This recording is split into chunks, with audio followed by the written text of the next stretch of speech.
솔직히 말씀드리겠습니다. 만약 당뇨가 있으신데도 매주 술을 드시고 계신다면 지금 이 순간에도 스스로 몸을 조금씩 망가뜨리고 계실 가능성이 있습니다. 단지 조금만 마신다고 해도 마찬가지입니다. 약술이라고 해도 마찬가지입니다. 당이 적은 술로 바꾸셨다고 해도 다르지 않습니다. 가장 무서운 점은 많은 어르신들이 술을 마신 직후에는 아무 통증도 느끼지 못한다는 것입니다. 잠도 잘 주무십니다. 식사도 하십니다. 걷는 것도 평소와 다르지 않습니다.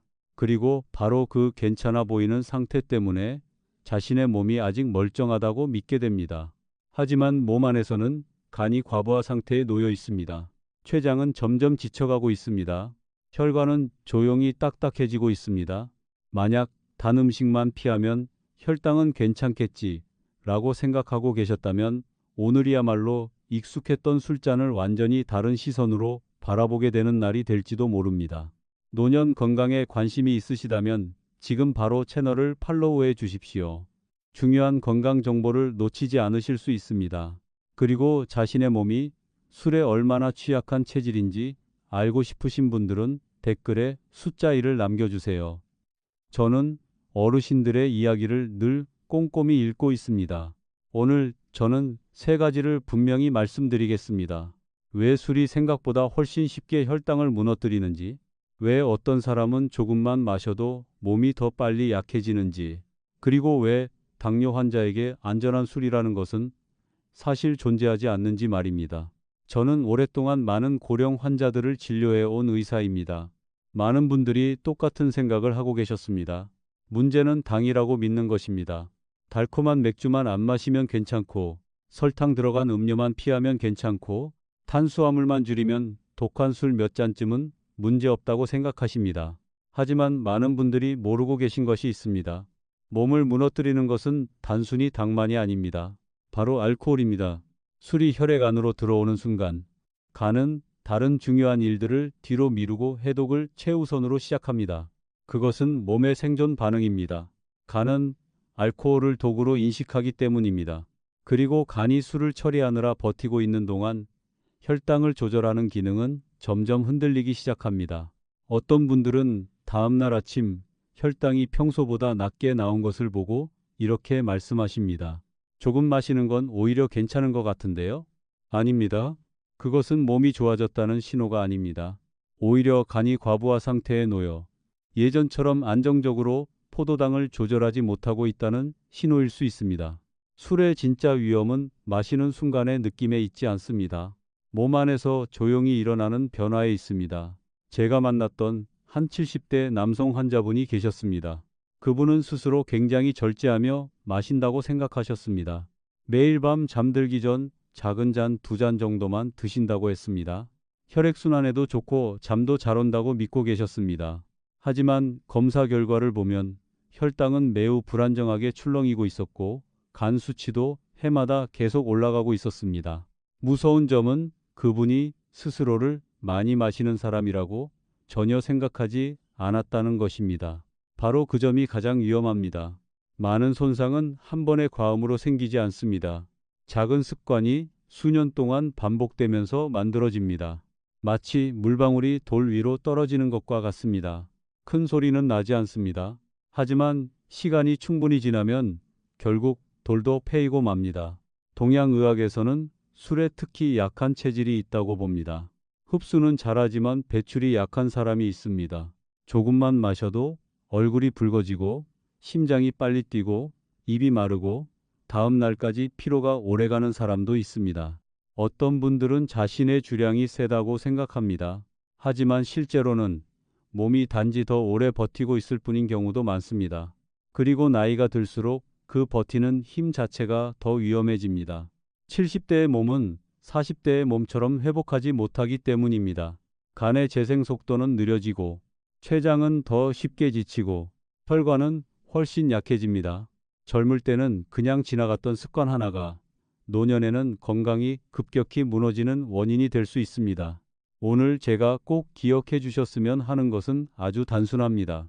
마시고도 멀쩡하다는 느낌으로 술을 판단하지 마십시오. 대신 이렇게 질문해 보셔야 합니다. 그 술 한 잔을 마신 뒤 내 몸은 계속 정상인 척하기 위해 얼마나 큰 대가를 치르고 있는가. 당뇨를 앓고 계신 많은 어르신들에게서 제가 아주 자주 보는 실수가 하나 있습니다. 예전에는 술을 많이 마시면 해롭습니까? 라고 물으셨습니다. 그런데 이제는 질문이 달라졌습니다. 어떤 술이 덜 해롭습니까? 겉으로 들으면 꽤 합리적인 질문처럼 보입니다. 하지만 바로 그 생각 때문에 많은 분들이 스스로에게 술을 계속 마셔도 된다는 허락을 하게 됩니다. 어떤 분은 맥주를 끊고 당이 적다는 이유로 소주로 바꾸십니다. 어떤 분은 일반 소주는 안 마시고 약재가 들어간 약술은 몸에 좋을 거라 믿고 드십니다. 또 어떤 분은 저에게 이렇게 말씀하십니다. 저는 비싼 술만 마십니다. 의사 선생님, 깨끗한 술이에요.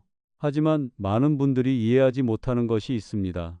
간은 그 술이 비싼지 싼지 관심이 없습니다. 간이 보는 것은 오직 알코올입니다. 그리고 당뇨가 있는 몸에게 알코올은 언제나 부담입니다. 제가 만났던 한 60대 환자분은 스스로 굉장히 건강하게 술을 마신다고 믿고 계셨습니다. 맥주는 마시지 않았습니다. 탄산음료도 마시지 않았습니다. 당이 없다고 생각해서 소주만 드셨습니다. 게다가 건강검진을 할 때마다 아침 혈당이 오히려 낮게 나오는 날도 있어서 몸에 잘 맞는다고 생각하셨습니다. 하지만 바로 그 점이 저를 가장 걱정하게 만들었습니다. 술이 몸 안으로 들어오는 순간 간은 즉시 비상해독 상태로 들어갑니다.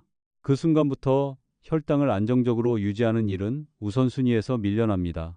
간은 예전처럼 일정하게 포도당을 방출하지 못하게 됩니다.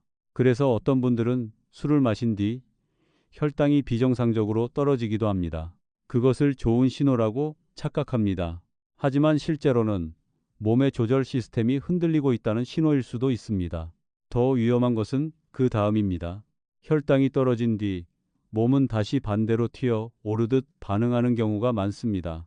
혈당 변동은 더 심해지고 간은 더 지치고 췌장은 몸을 다시 안정 상태로 되돌리기 위해 더 많은 일을 해야 합니다. 이런 일이 수년 동안 반복되면 결국 몸은 대가를 치르기 시작합니다. 저는 어르신들께 꼭 이해해 주셨으면 하는 것이 있습니다. 당뇨 환자가 약해지는 이유는 단순히 단 것을 먹어서만이 아닙니다. 간과 췌장, 혈관이 모두 동시에 장기간 과부하 상태에 놓이기 때문입니다. 그리고 술은 그 과정을 훨씬 빠르게 만드는 대표적인 요소 중 하나입니다. 동양의학에서는 체질마다 술에 반응하는 방식이 다르다고 봅니다. 어떤 사람은 몸 안에 축적하는 힘은 강하지만 배출은 약합니다. 이런 분들은 보통 식욕도 좋고 흡수도 잘 되고 술도 잘 마시는 편이라 쉽게 방심합니다. 스스로 주량이 세다고 생각합니다. 하지만 실제로는 단지 몸이 압력을 더 오래 버티고 있을 뿐인 경우가 많습니다. 저는 그런 분들을 정말 많이 보았습니다. 배는 점점 나오고 내장 지방은 늘어나고 혈당은 불안정하게 흔들리고 60세 이후에는 몸이 늘 무겁고 피곤합니다. 그런데도 이렇게 말씀하십니다. 저는 안 취합니다. 하지만 문제는 취하느냐가 아닙니다. 몸 안에서는 췌장이 점점 심해지는 인슐린 저항성을 감당하기 위해 계속 인슐린을 분비하고 있다는 것입니다. 반대로 어떤 분들은 조금만 마셔도 얼굴이 빨개지고 심장이 빨리 뛰며 다음 날까지 피로가 오래 갑니다. 많은 분들은 이런 체질을 술이 약한 체질이라고 생각하고 오히려 안전할 거라고 믿습니다. 하지만 그렇지 않습니다. 오히려 더 위험한 체질일 수도 있습니다. 알코올 해독 능력이 매우 약하기 때문입니다. 간은 천천히 처리하고 췌장은 더 쉽게 큰 부담을 받습니다. 실제로 어떤 분들은 매일 밤 작은 술 몇 잔만 유지했을 뿐인데 몇 년 뒤부터 혈당 조절이 눈에 띄게 어려워지기 시작했습니다. 제가 가장 안타까운 것은 많은 분들이 몸이 아주 강한 신호를 보내기 시작한 뒤에야 바뀐다는 점입니다. 발이 저리고 눈이 흐려지고 잠이 잘 오지 않고 계속 목이 마르고 피로가 오래 갑니다. 하지만 알하키간은 손상은 훨씬 오래전부터 시작되고 있었다는 것입니다. 그리고 저는 또 하나 조금 논란이 될 수도 있는 말씀을 드리고 싶습니다. 많은 어르신들이 술을 마신 뒤 느껴지는 잠이 잘 오는 느낌에 속고 계십니다. 조금 마시면 잠이 더 잘 오더라. 하지만 아닙니다. 술은 몸을 진짜로 회복시키는 깊은 잠을 만들어주지 않습니다. 단지 신경계를 일시적으로 억누르는 것뿐입니다. 잠드는 속도는 빨라질 수 있습니다. 하지만 잠의 질은 오히려 얕아지는 경우가 많습니다. 그 밤에도 간은 계속 알코올을 처리하느라 일하고 있고 심장은 계속 부담을 받고 있으며 혈당은 여전히 흔들리고 있습니다. 그리고 다음날 아침 몸은 아주 조용한 방식으로 더 피곤해집니다. 많은 어르신들이 아침에 일어나 머리가 무겁고 입이 마르고 팔다리에 힘이 없는 느낌을 받으면서도 그것을 그냥 나이 탓이라고 생각합니다. 하지만 아닐 수도 있습니다. 수년 동안 반복된 술 한 잔이 쌓인 결과일 수도 있습니다. 술의 가장 위험한 점은 사람을 바로 쓰러뜨리는 것이 아닙니다. 몸이 천천히 약해지게 만들고 결국 그 약해짐에 익숙해지게 만든다는 것입니다. 그러다 어느 날 문득 깨닫게 됩니다. 예전처럼 회복되지 않는다는 것을. 깊게 잠들지 못하고 오래 걷지 못하고 혈당을 안정적으로 유지하지 못하고 몇 년 전처럼 몸이 가볍지 않다는 것을 말입니다. 그리고 그때가 되어서야 많은 분들이 묻기 시작합니다. 혹시 내가 마신 술 때문이었을까요? 솔직히 말씀드리면 정말 많은 경우 답은 그렇습니다입니다. 술을 마신 직후에 많은 분들이 무심코 하는 행동이 하나 있습니다. 그런데 바로 그 행동 때문에 다음날 혈당이 더 심하게 흔들리는 경우가 많습니다. 꿀물을 마십니다. 매운 라면을 먹습니다. 아주 뜨겁고 짜고 자극적인 음식을 찾아 해장하려고 합니다. 그리고 그렇게 해야 몸이 빨리 회복된다고 믿습니다. 하지만 당뇨와 함께 살아가고 계신 분들에게는 그런 방식이 이미 과부하 상태인 몸에 기름을 붓는 것과 비슷할 수 있습니다. 제가 만났던 한 70대 환자분은 술을 마신 뒤에는 꼭 진한 꿀물 한 잔을 마셔야 속이 편하다고 말씀하셨습니다. 그분은 그것이 몸을 보호하는 것이라고 믿고 계셨습니다. 하지만 그분이 모르고 계셨던 것은 바로 그 순간 가는 알코올 해독 때문에 이미 지쳐 있었다는 점입니다. 그 상태에서는 혈당을 조절하는 능력도 크게 약해져 있습니다. 그런데 흡수가 빠른 당분이 몸 안으로 들어오면 혈당은 짧은 시간 안에 급격히 치솟을 수 있습니다. 더 위험한 것은 많은 분들이 그 순간 혈당을 바로 측정하지 않기 때문에 알아차리지 못한다는 점입니다. 그저 다음날 몸이 더 피곤하고 더 목이 마르고 머리가 무겁다고 느낄 뿐입니다. 그리고 그것을 단순히 나이 탓이라고 생각합니다. 하지만 아닙니다. 많은 경우 몸은 수년 동안 반복해온 잘못된 해장 습관에 반응하고 있는 것입니다. 또 저는 술을 마신 뒤 유난히 매운 음식을 찾는 분들도 정말 많이 봅니다. 아주 뜨거운 라면 한 그릇, 짠 국물, 강한 양념 음식으로 몸에 땀을 내려고 합니다. 하지만 술을 마신 다음 날에는 위와 점막이 이미 강하게 자극받은 상태입니다. 간 역시 과부하 상태입니다. 그런데 계속해서 맵고 짜고 기름진 음식을 밀어넣으면 몸은 거의 회복할 기회를 얻지 못합니다. 수분은 더 빠져나가고 혈액은 더 끈적해지며 혈관은 더 큰 압박을 받게 됩니다. 그리고 당뇨 환자에게는 이것이 매우 불리한 상황이 됩니다. 저는 환자분들께 늘 이렇게 말씀드립니다. 술을 마신 뒤의 목표는 빨리 깨는 것이 아닙니다. 몸이 안전하게 회복하도록 돕는 것입니다. 이 두 가지는 완전히 다른 이야기입니다. 어떤 방법은 사람을 빨리 정신들게 만들 수는 있습니다. 하지만 그만큼 간과 췌장이 더 큰 대가를 치르게 만듭니다. 반대로 어떤 방법은 즉각적인 자극은 없지만 몸을 진짜로 회복시키는 데 도움이 됩니다. 그래서 제가 가장 먼저 드리는 조언은 이것입니다. 술 마신 뒤에는 몸에 더 이상 자극을 추가하지 마십시오. 당분을 더 넣지 마십시오. 소금을 과하게 먹지 마십시오. 기름진 음식을 더하지 마십시오. 전날 밤의 알코올도 아직 다 처리하지 못한 몸에게 또 다른 일을 억지로 시키지 마십시오. 제가 고령 환자분들께 자주 권하는 음료 중 하나는 환기차입니다. 동양의학에서 환기는 오래전부터 기운이 약해진 몸을 회복시키는데 사용되어 왔습니다. 중요한 점은 꿀물이나 단 음료처럼 혈당을 급격히 올리지 않는다는 것입니다. 술 마신 다음날 따뜻한 환기차 한 잔은 많은 분들이 아는 강한 해장 방식보다 오히려 몸을 훨씬 부드럽게 안정시키는데 도움이 될 수 있습니다. 또 하나는 차차입니다. 술을 마신 뒤 몸에 열이 오르고 얼굴이 붉어지고 입이 마르며 심장이 빨리 뛰는 어르신들이 많습니다. 그것은 몸 안의 열이 강하게 올라간 상태입니다. 따뜻한 젖차를 천천히 마시면 몸의 열감을 부드럽게 가라앉히는데 도움이 될 수 있습니다. 하지만 가장 중요한 것은 설탕을 넣지 않는 것입니다. 좋은 것도 설탕이 과해지는 순간 오히려 몸에 부담이 될 수 있습니다. 그런데 사실 무엇을 마시느냐보다 더 중요한 것이 있습니다. 바로 소화기관을 쉬게 하는 것입니다. 술을 마신 다음 날에는 간과 위가 거의 밤새 쉬지 못한 상태입니다. 그런데도 많은 분들이 아침부터 몸을 다시 몰아붙입니다. 진한 국물, 고기, 탄수화물이 많은 음식으로 기운을 채우려고 합니다. 하지만 실제로 몸이 원하는 것은 더 가벼워지는 것입니다. 저는 환자분들께 실제 저혈당 증상이 없다면 짧게라도 소화기관을 쉬게 하라고 권합니다.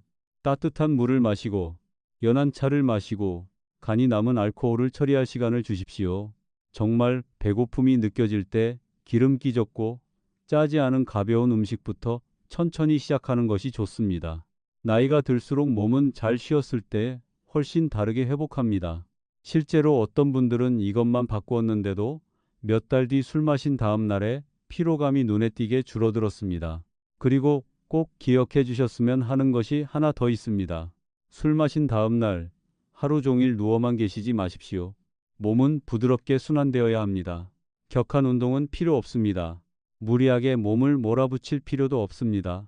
천천히 걷고 깊게 숨쉬고 가볍게 몸을 움직이는 것만으로도 충분합니다. 그렇게 하면 혈액순환이 좋아지고 몸이 남아있는 당을 더 효율적으로 사용하는 데 도움이 됩니다. 제가 만났던 한 고령 남성분은 술 마신 다음 날 매운 라면 먹는 습관을 끊고 아침마다 가볍게 걷기 시작한 뒤 몸 상태가 정말 많이 달라졌습니다. 그분이 저에게 이렇게 말씀하셨습니다. 나이 들면 원래 계속 피곤한 줄 알았습니다. 그런데 작은 습관 몇 개만 바꿨는데 몸이 훨씬 가벼워졌어요. 바로 그것이 제가 꼭 말씀드리고 싶은 부분입니다. 몸은 항상 더 많은 약을 원하는 것이 아닙니다.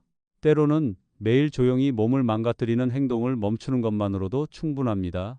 오랜 시간 동안 많은 고령 환자분들을 만나면서 저는 한 가지를 아주 분명하게 느끼게 되었습니다. 대부분의 사람들은 단 한 번의 과음 때문에 건강이 무너지는 것이 아닙니다. 몸은 아주 조금씩 별거 아닌 것 같은 술자리들로 인해 서서히 약해집니다. 생일 자리에서 한 잔, 모임에서 한 잔, 잠들기 전 약술 한 잔, 이번 주는 힘들었으니까 하며 마시는 주말 술 몇 잔, 모두 사소해 보입니다. 하지만 몸은 사람의 느낌대로 계산하지 않습니다. 간이 몇 번 해독해야 했는지, 췌장이 몇 번 무리해서 버텨야 했는지, 혈당이 몇 번 정상 상태에서 흔들렸는지를 기억합니다. 그리고 어느 순간이 되면 몸은 더 이상 버티지 못하기 시작합니다. 많은 분들이 저에게 이렇게 물으십니다. 그럼 이제부터 술을 완전히 끊어야 합니까? 저는 그 마음을 충분히 이해합니다. 많은 어르신들에게 술은 단순한 음료가 아니기 때문입니다. 습관이기도 하고 익숙한 위로이기도 하고 사람들과의 관계 속 일부이기도 합니다. 어떤 분은 외로워서 마시고 어떤 분은 잠이 오지 않아서 마시고 어떤 분은 분위기를 깨기 싫어서 억지로 마시기도 합니다. 그래서 저는 무조건 극단적으로 말하고 싶지는 않습니다. 한 방울도 위험합니다.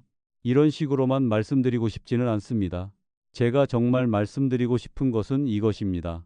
만약 피할 수 없는 상황이라면 적어도 간과 췌장의 손상을 줄이는 방법은 배워야 한다는 것입니다. 첫 번째 원칙은 며칠 연속으로 마시지 않는 것입니다. 간은 하룻밤 잤다고 바로 회복되지 않습니다. 알코올에 노출된 뒤 몸은 다시 균형 상태로 돌아가기 위해 시간이 필요합니다. 간은 독소를 처리해야 하고 췌장은 인슐린 균형을 다시 맞춰야 하며 혈관은 염증과 탈수 상태에서 회복되어야 합니다.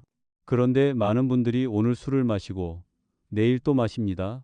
몸에게 쉴 시간을 전혀 주지 않는 것입니다. 겉으로 보기에는 많이 마시지 않는 것 같아도 60세 이후 갑자기 건강이 빠르게 무너지는 이유가 바로 여기에 있습니다. 저는 환자분들께 자주 이렇게 말씀드립니다. 앞으로도 몸이 오래 안정적으로 움직이길 원하신다면 간이 쉬는 법부터 배우셔야 합니다. 일주일에 여러 번 술을 마신다는 것은 사실상 간에게 계속 야근을 시키는 것과 같습니다. 그리고 어떤 장기든 너무 오래 과로하면 결국 지치게 됩니다. 두 번째 원칙은 술 한 잔마다 물 한 잔을 함께 마시는 것입니다. 아주 단순해 보입니다. 하지만 대부분의 사람들은 이것을 지키지 못합니다. 술은 몸의 수분을 강하게 빼앗습니다. 혈액은 더 끈적해지고 혈당은 더 크게 흔들리며 심장은 혈액을 보내기 위해 더 무겁게 일해야 합니다. 그런데 술까지 마시면서 물을 충분히 마시지 않으면 순환계 전체의 부담은 훨씬 커집니다. 저는 술자리 다음날 심장이 빨리 뛰고 입이 바짝 마르고 밤에 쥐가 나고 아침에 심한 두통이 온다고 말하는 환자분들을 많이 보았습니다. 그중 상당수는 나이 때문이 아닙니다. 단지 몸이 심하게 탈수되었는데 제대로 수분을 보충하지 못했기 때문입니다. 술 한 잔, 물 한 잔. 이 원칙이 술을 안전하게 만들어주는 것은 아닙니다. 하지만 최소한 몸이 과부하 상태로 몰리는 것을 조금은 줄여줄 수 있습니다. 세 번째 원칙은 술자리를 몸 전체를 공격하는 시간이 되게 하지 않는 것입니다. 많은 분들이 술을 마시면서 튀김, 라면, 밥, 기름진 고기, 짠 음식을 함께 많이 드십니다. 그래야 덜 취한다고 생각합니다. 하지만 실제로 일어나는 일은 다릅니다. 혈당은 더 빠르게 올라가고 혈중 지방은 증가하며 췌장은 더 많은 인슐린을 분비해야 합니다. 많은 당뇨 환자들은 단지 술 때문에만 몸이 망가지는 것이 아닙니다. 술과 함께 반복되는 식습관 전체 때문에 무너지는 것입니다. 만약 피할 수 없는 술자리라면 채소, 생선, 두부, 살코기 위주로 선택하십시오. 천천히 드십시오. 너무 배고픈 상태에서 술을 마시지도 말고 그렇다고 몸이 감당하지 못할 정도로 과식하지도 마십시오. 네 번째 원칙은 다음 날을 지키는 것입니다. 이것이야말로 거의 모든 사람들이 놓치는 부분입니다. 많은 분들이 술 마신 다음 날 아침에도 진한 커피, 맵고 뜨거운 음식, 기름진 음식으로 기운을 회복하려고 합니다. 하지만 실제로는 간은 아직 회복되지 않았습니다. 췌장도 여전히 지쳐 있습니다. 몸 전체가 아직 가벼운 염증과 불균형 상태에 놓여 있습니다.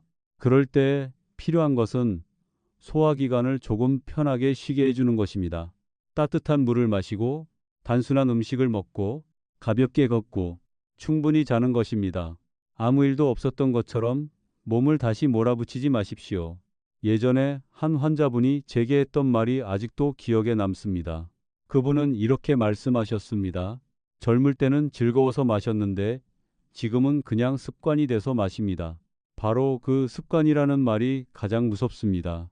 많은 습관들은 바로 통증을 만들지 않습니다. 그 대신 몸의 회복력을 조용히 빼앗아 갑니다. 그러다 어느 순간부터 사람은 예전 같지 않다는 것을 느끼기 시작합니다.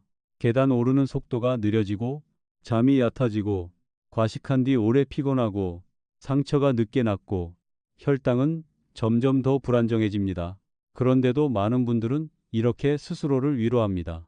나이 들면 원래 이런 거지. 하지만 꼭 그렇지만은 않습니다. 나이는 분명 현실입니다.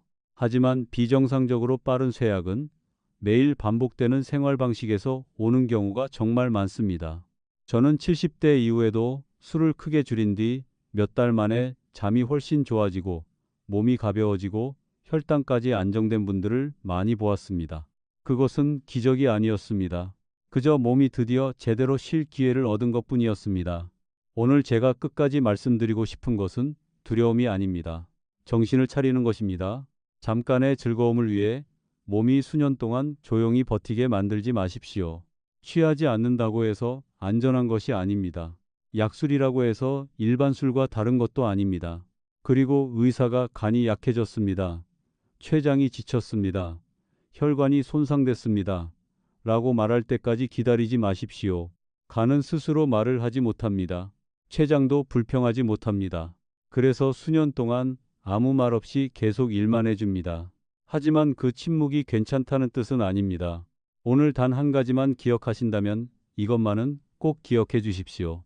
간과 췌장을 지킨다는 것은 단지 오래 살기 위한 것이 아닙니다. 남은 인생 동안 더 편하게 걷고 더 깊게 자고 더 맛있게 먹고 더 가볍게 살아가기 위한 것입니다. 몸은 당장 완벽해지기를 원하는 것이 아닙니다.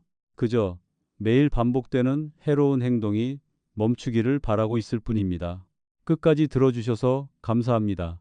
도움이 되셨다면 좋아요와 구독 부탁드립니다. 그리고 저는 늘 믿습니다. 오늘 시작한 작은 변화 하나가 생각보다 훨씬 큰 방식으로 몸을 바꿀 수 있다는 것을.